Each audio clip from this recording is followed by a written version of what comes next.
میں نے اپنی پہلی بیوی کو اسی لیے طلاق دی کہ اس کے پیٹ میں پلنے والا بچہ لڑکا نہیں بلکہ لڑکی تھی۔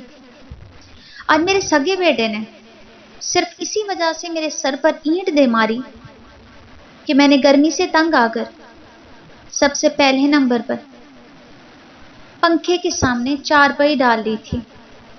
میں سرگودا کے ایک گاؤں سے تعلق رکھتا ہوں۔ آج کل لاہور کے ایک ہاسپٹل میں مقیم ہوں اور عبرتناک اور اذیتناک زندگی جی رہا ہوں۔ شاید میرے ظلم کی وجہ سے میرا یہ حال ہوا ہے۔ میرا رشتہ بچپن میں ہی میری خالہ زاد کے ساتھ طے کر دیا گیا۔ میری کزن کی قسمت میں شاید جب تک جینا لکھا تھا آزمائشیں ہی لکھی گئی تھی۔ میری کزن جب 9 سال کی ہوئی تو اس کے والد کا انتقال ہو گیا۔ والد کی موت کے بعد میری کزن کے ددیال والوں نے اس کی امی جان کو مارنے کی دھمکی دے کر سب کچھ اپنے نام لکھوا لیا اور پھر 10 سال کی کزن کو اور ان کی ماں کو گھر سے نکال دیا۔ میری کزن کی ماں اپنے مائکے میں جا بیٹھی، مگر جو بھائیوں کی شادیاں ہوتی گئیں وہ اپنی بہن کی کفالت سے انکار کرتے گئے، یہاں تک کہ ایک بار جب تنگ آ کر کزن کی ماں نے بھائیوں سے جائیداد میں حصہ مانگا تو اس کے بھائیوں نے اسے مار پیٹ کر گھر سے نکال دیا اور وہ ایک بار پھر سے بے سہارا ہو کر سڑک پر آ گئی۔ کزن کی ماں نے گاؤں میں کسی کا خالی گھر مانگ کر اس گھر میں رہائش رکھ لی اور غربت کا یہ عالم تھا، بل نہ دینے کی وجہ سے بجلی اور گیس کی سہولت سے انکار کر دیا۔ اتنی مصیبتوں کے باوجود بھی میری ماں نے اپنی بہن کو تنہا نہ چھوڑا اور والد صاحب سے چوری چھپے اپنی بہن کی مدد کرتی رہی۔ میری ماں نے مجھ سے کہا، میری خالہ کی مالی حالت کو دیکھتے ہوئے، کہ میں کزن سے شادی کر لوں، تو میں نے صاف صاف انکار کر دیا کیونکہ مجھے ایک ملازمت کرنے والی لڑکی چاہیے تھی تاکہ مالی طور پر میں مضبوط ہو سکوں۔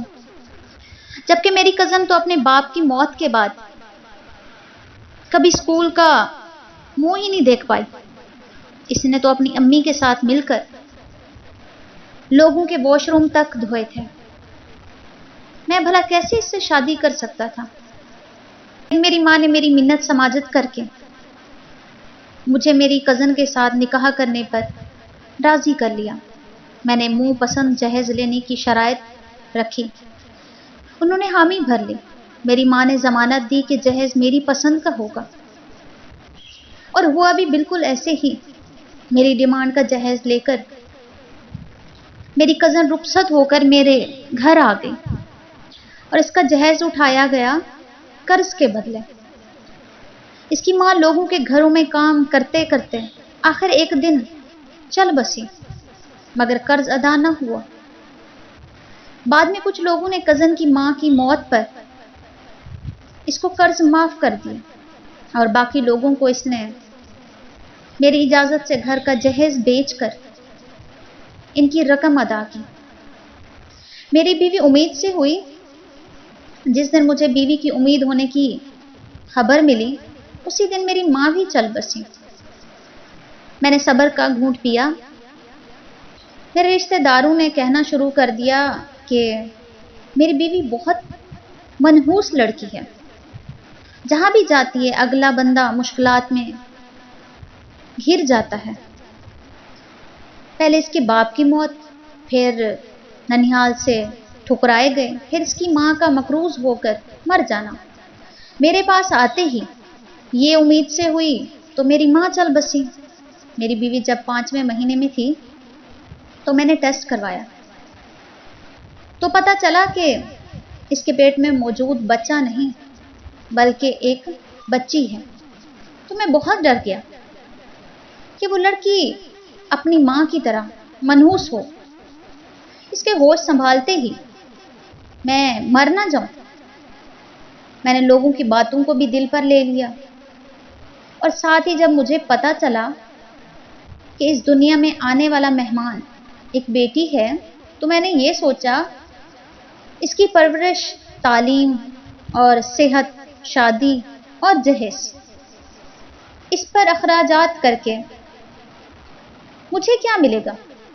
سو میں نے اپنی بیوی سے جان چھڑانے کا فیصلہ کر لیا۔ لاکھ کوشش کے باوجود بھی میری بیوی کی طرف سے مجھے کوئی موقع نہ ملا جس کی بنیاد بنا کر میں اسے طلاق دے پاتا۔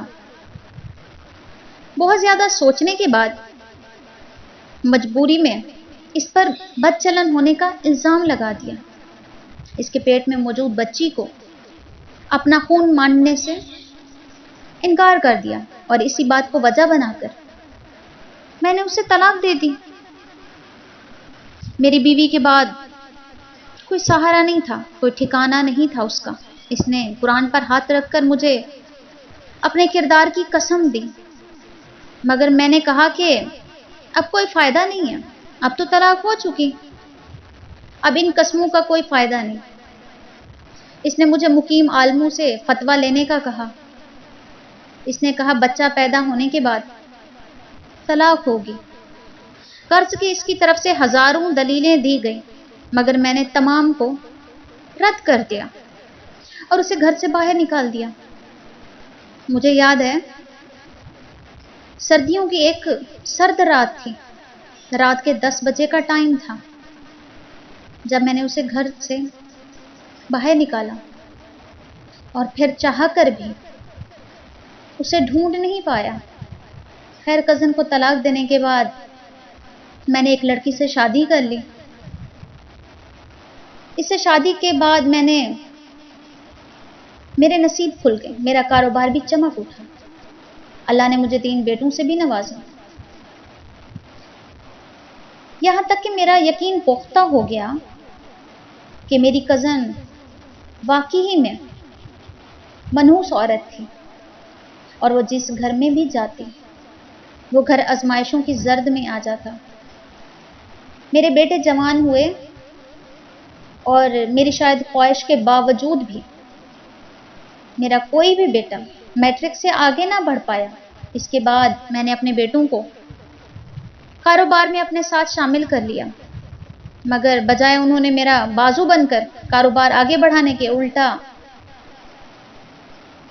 پہلے والی کمائی بھی چوری چوری چھپے چرانا شروع کر دیا، یہاں تک کہ میرا سارا کاروبار خسارے میں جانے لگا، اور میرے بیٹے جو میری ہی کمائی ہوئی دولت سے رقم چرایا کرتے تھے وہ جواری اور نشائی بن گئے۔ میرے دونوں بڑے بیٹے باہر کھیتوں میں تنہا بیٹھ کر نشے کے ٹیکے لگاتے اور غلاظت کے ڈھیر پر گر کر مر گئے۔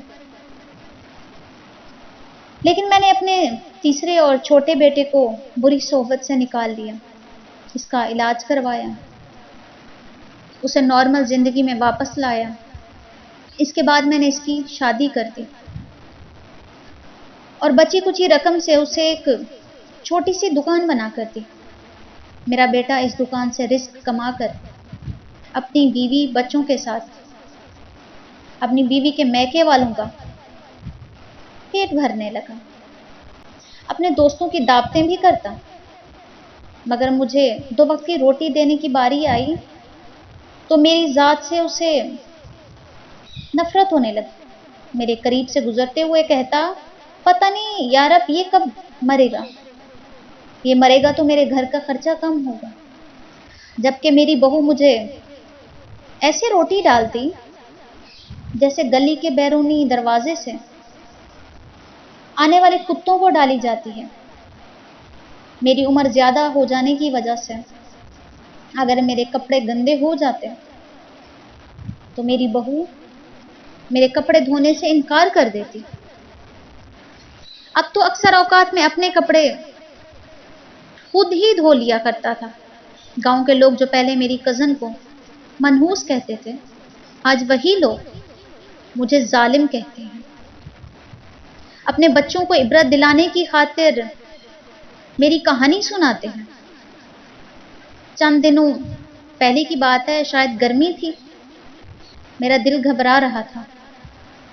میں نے اپنی چارپائی فرشی پنکھے کے آگے ڈالی اور سو گیا۔ جب رات کو میرا بیٹا دکان بند کر کے گھر واپس آیا تو اسے اس کی بیوی نے کہا کہ تمہارا باپ بچوں سے ضد لگا کر پہلی چارپائی پر سو گیا اور جان بوجھ کر ٹانگ پر ٹانگ رکھ لی تاکہ ہمارے بچوں اور مجھ تک ہوا نہ پہنچ سکے۔ میرے بیٹے نے اپنی بیوی کی بات سنتے ہی بنا تحقیق کیے میرے سر پر اینٹ دے ماری۔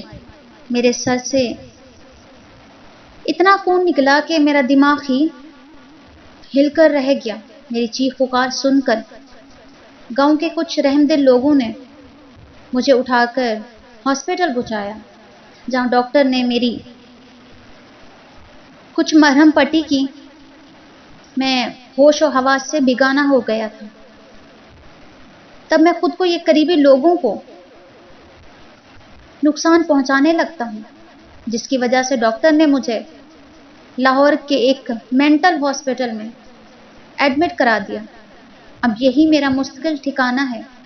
یا مجھے کچھ اس انداز سے باندھ کر رکھا جاتا ہے کہ میں چاہ کر بھی خود کو یا کسی اور کو نقصان نہیں پہنچا سکتا۔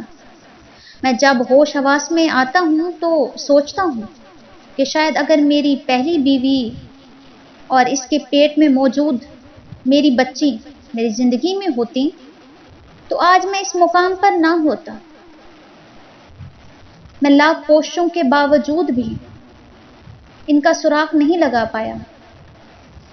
آج میں یہاں اپنے کیے کی سزا کاٹ رہا ہوں، مگر جاتے جاتے آپ لوگوں کو یہ کہنا ضرور چاہوں گا کہ کوئی بھی انسان کسی کے لیے منحوس نہیں ہوتا۔